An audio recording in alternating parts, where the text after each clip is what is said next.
Assalamualaikum warahmatullahi wabarakatuh. Welcome back to my video again.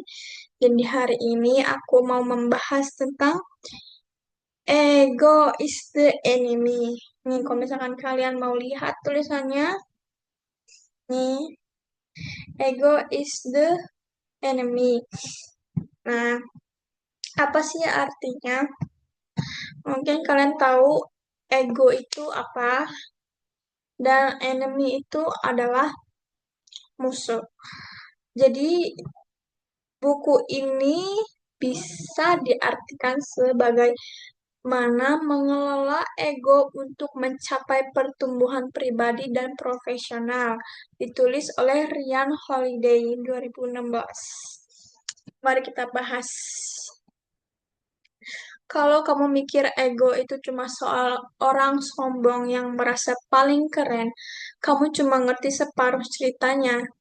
Menurut Ryan Holiday lewat bukunya, mengajarkan kita bahwa ego itu lebih dari sekadar rasa bangga yang berlebihan. Ego adalah musuh terbesar yang sering kita nggak sadar. Dia muncul diam-diam, bikin kita terlalu percaya diri, mengaburkan pandangan kita, dan kadang-kadang malah bikin kita lupa tujuan utamanya kemana. Buku ini bukan cuma tentang jangan sombong, tapi lebih ke bagaimana caranya mengendalikan ego supaya kamu bisa hidup lebih fokus, rendah hati, dan sukses. Tanpa jadi korban rasa bangga dan kebablasan, yuk kita bahas poin-poinnya. Nah, lanjut ke poinnya, yaitu ego itu bisa muncul di semua tahapan hidup. Ryan Holiday bilang ego itu musuh yang setia. Dia nggak peduli kamu lagi tahap dalam hidup fase apa, lagi misalkan lagi berjuang ngejar mimpi. Ego bisa bikin kamu merasa lebih pintar dari orang lain. Jadi kamu nggak mau mendengarkan nasihat siapapun karena kamu sudah merasa lebih pintar. Atau kamu lagi sukses. Ego bisa bikin kamu lupa diri, terlalu nyaman, bahkan kehilangan disiplin. Nah, misalkan lagi gagal, ego bisa bikin kamu denial, nggak mau belajar dari kesalahan atau malah nyalahin orang lain. Nah, fase-fase ego ini atau jenis-jenis ego ini bisa kalian introspeksi diri, ya kan? Misalkan sedang mati-mati berjuang untuk hidup, mengejar mimpi, ego ini bisa dibilang overthinking berlebihan karena kalau overthinking sih beda lagi sih. Mungkin bukan overthinking, tapi emang ego overthinking ya like kalau misalkan kalian tahu cara perbedaannya, kalian tahu pengertiannya, overthinking itu lebih ke pemikiran yang mungkin membuat kalian itu kayak insecure or nothing like overthinking yang lebih ke minus tuh. Nah, kalau misalkan ego itu bisa ya ego itu ya egois gitu, like mau menang sendiri gitu kan. Intinya ego itu egois mau menang sendiri. Makanya langkah pertama buat mengalahkan ego adalah sadar bahwa dia selalu ada di sekitar kamu, kapanpun dan dimanapun.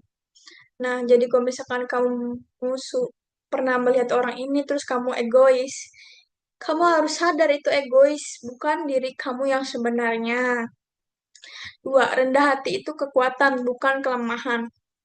Ego sering bikin kita mikir kalau rendah hati itu lemah.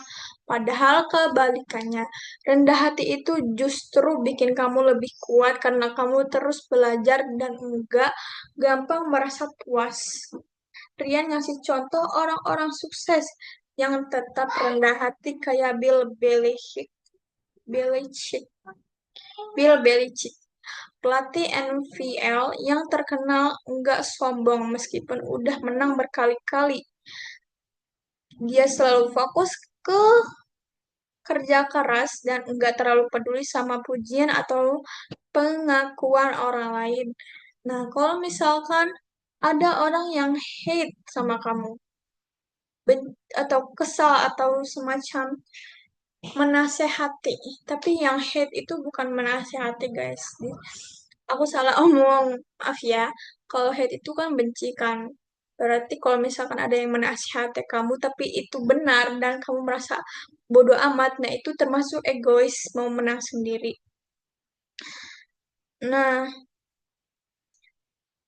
contoh kayak si Rian ini tuh dia tidak peduli tentang pujian atau pengakuan orang lain. Lebih jelasnya, jangan terlalu banyak ngomong, tapi fokus bikin jernih, hasil jernih payah diri sendiri. Orang yang rendah hati enggak sibuk pamer, mereka sibuk berkarya dan ya tidak peduli dengan apapun itu, guys. Maupun itu pujian yang benar-benar dipuji setinggi langit, mereka juga I don't care. Aku tidak peduli karena itu membuat aku sombong dan egois. Tiga, jangan jadi stalker. Jadilah dur. Apa itu dur? Ego sering bikin kita sibuk ngomong soal rencana, pencapaian, atau mimpi-mimpi besar. Tapi yang sebenarnya lebih penting adalah tindakan. Ngomong doang gak bakal bikin kamu maju. Ria nyontohin Theodore Roosevelt yang waktu mudanya enggak terlalu banyak ngomong soal impian politiknya, tapi dia sibuk kerja keras. Dia percaya bahwa hasil yang dia ngomong, jadi ya tanpa omong-omong gitu kan, lebih tepatnya lebih kayak tanpa berpikir berpikir tanpa berbicara banyak, dia sudah menjelaskan bahwasanya karya-karyaku sudah sampai sini gitu. Kalau kamu mempunyai mimpi besar, jangan buang energi kamu buat pamer atau cari perhatian.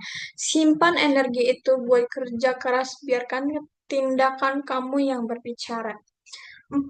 Fokus pada proses, bukan pengakuan.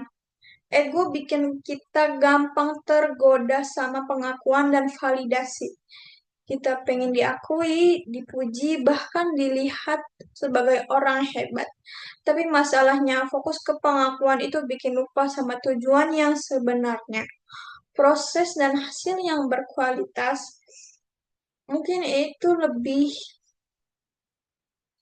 kalau misalkan semacam orang melihat kamu itu, apa ya, perfect. Tapi kamu itu melakukan sesuatu yang sudah dibilang perfect orang-orang, kamu merasa rendah hati kayak semacam enggak, aku belum sampai di situ, guys, aku masih begini begini begini. Itu bisa dibilang apa ya, rendah hati dan tidak egois.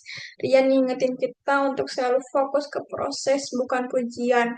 Kalau kamu fokus ke pengakuan, kamu bakal gampang kecewa sama diri sendiri. Tapi kalau kamu fokus ke proses, kamu bakal terus berkembang apapun hasilnya. 5. Belajar dari orang lain, jangan ngerasa paling tahu. Ego sering bikin kita ngerasa paling tahu segalanya.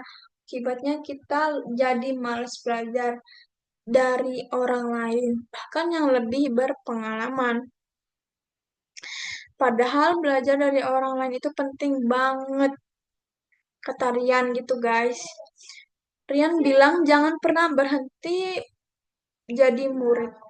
Baru mulai dari nol, selalu ada pelajaran yang bisa kamu ambil dari orang lain. Rendah hati dan mau belajar adalah kunci untuk terus maju.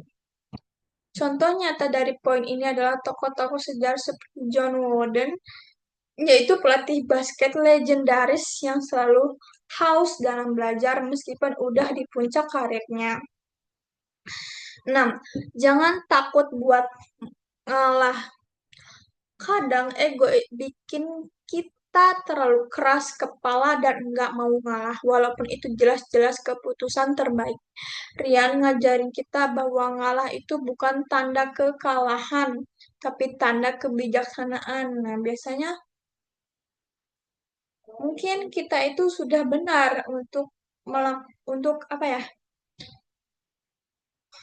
Untuk menjelaskan sesuatu, tapi sudut pandang orang itu berbeda-beda. Jadi ya mau nggak mau kita jangan takut buat ngalah gitu guys. Karena mungkin di orang lain ngalah itu adalah kekalahan bukan kebijaksanaan. Misalnya kalau kamu lagi debat atau konflik gitu kan, itu sama kayak sudut pandang orang-orang tuh berbeda kalau misalkan kamu lagi debat. Jadi kamu pengen menang misalkan, walaupun itu nggak penting, padahal ada situasi di mana kamu lebih baik, kamu ngalah untuk menjaga hubungan atau mencapai tujuan yang lebih besar. Kamu nggak harus selalu menang di setiap argumen. Terkadang kemenangan sejati adalah tahu kapan harus mundur. 7. Jangan ketergantungan sama pujian atau kritik. Ego bikin kita terlalu tergantung sama opini orang lain. Kita senang banget kalau dipuji, tapi langsung hancur kalau dikritik. Rian ngajarin kita untuk punya mental yang stabil. Nah, mental yang stabil itu nggak terlalu berpengaruh sama pujian ataupun kritik. Fokus aja ke apa yang bisa kamu kontrol. Contohnya kerja keras, proses dengan tujuan kamu, lalu kamu terlalu fokus sama opini orang lain, kamu bakal capek sendiri kan dengan opini orang lain. Jadi, kamu bakal capek sendiri. Ingat, orang selalu punya pendapat, tapi kamu yang pegang kendali atas hidup kamu. 8. Kegagalan itu guru, bukan musuh. Jadi sering bikin kita takut gagal. Kita takut kelihatannya lemah, malu atau enggak kompeten. Tapi Rian bilang kegagalan itu adalah guru terbaik kalau kamu mau belajar darinya. Banyak orang sukses yang justru belajar dari kegagalan yang mereka buat gitu. Contohnya Thomas Edison gagal beribuan kali sebelum berhasil menciptakan bola lampu. Kalau dia biarkan egonya menghalangi, dia mungkin bakal menyerah di percobaan ke-100. Jadi jangan malu sama kegagalan. Gunakan itu sebagai bahan bakar buat bangkit dan jadi lebih baik. 9. Fokus pada tujuan jangka panjang. Ego yang bikin kita fokus ke tujuan jangka pendek, hal-hal yang instan akan bikin kita kelihatan keren sekarang. Tapi tujuan jangka panjang adalah yang paling penting. Kamu harus belajar buat sabar dan enggak tergoda sama kesenangan sesaat. Misalnya apa? Kesenangan saat itu yaitu daripada buang uang buat barang-barang mewah yang cuma bikin kamu kelihatan wow, lebih baik investasikan uang kamu ke hal-hal yang mendukung tujuan jangka panjang kayak belajar skill baru atau mulai berbisnis. Itu bisa meningkatkan keuangan atau finansial kalian kan. 10. Bersyukur dan selalu ingat asal-usul kalian. Ego sering bikin kita lupa diri. Kita merasa udah sukses dan nggak butuh siapa-siapa lagi. Tapi Rian mengingatkan kita selalu bersyukur dan ingat asal-usul kita dari siapa, dari mana, dari kapan kamu bisa sukses, dari susah-susahnya kamu sukses. Ingatlah bahwa nggak ada orang sukses yang bisa berdiri sendiri. Ada banyak orang yang bantu kamu di sepanjang perjalanan, mulai dari keluarga, teman, mentor, hingga tim kamu. Jangan pernah lupa buat berterima kasih dan tetap rendah hati. Nah, jadi Itu aja dari ego is the enemy. Nah, kesimpulannya, ego is the enemy ngajarin kita bahwa ego itu musuh terbesar yang sering kita menghalangi kesuksesan dan kebahagiaan.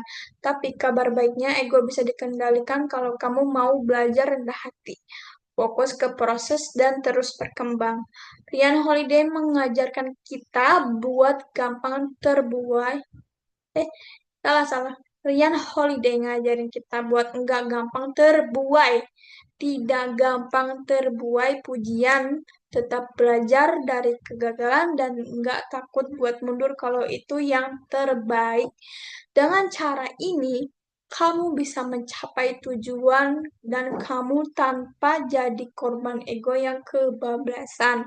Jadi, yuk mulai latih diri kamu buat mengalahkan ego. Karena pada akhirnya kemenangan terbesar adalah ketika kamu mengendalikan diri kamu sendiri. So, jadi itu aja pengertian rangkuman ringkasan buku e-book ini yaitu Ego is the Enemy. Sekian dari video saya kali ini. Terima kasih sudah menonton dan sampai jumpa di video selanjutnya. Dadah.